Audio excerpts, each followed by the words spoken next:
Kakain na! So hello guys, so dito tayo, nagbabalik tayo sa Sidera ng Tanawan. Merong mga nag-comment doon sa last ko na video tungkol sa waffle. Sabi nila, subukan ko daw yung trending na siomai, yung iba't ibang kulay. Katulad dito itong famous at trending na siomai doon sa Binondo at saka sa Tondo. So subukan natin, meron pala rito sa Tanawan Sidera. Tara! So guys, ito nga pala yung kanilang location. Sa right side po ng plaza ay may kanto.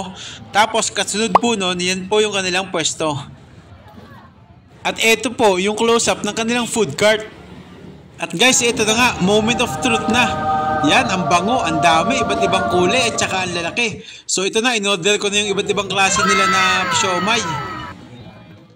Merong meaty pork, red na juicy beef, sunod po ay savory chicken.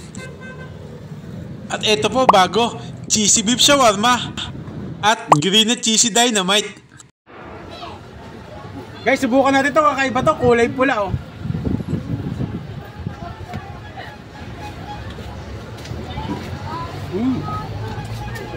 Sarap guys. Panalo.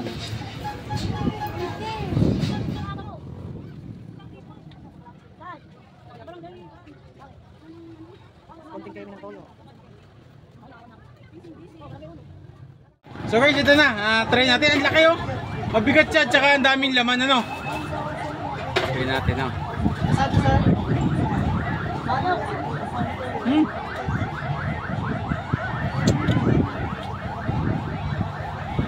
Grabe guys. Siksik na siksik yung ano, yung siomai no. Very meaty. At saka ang kagandahan dito, ang daming mong flavors na pamimilian.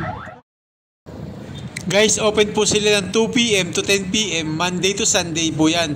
Hanggat may sidera, andun po sila. So guys, wag na kayong magpapahuli dahil tingnan nyo naman, ang daming buibili dahil nga sulit at malalaki po yung portions. Hello mga tropa pits, mga Tanaweños.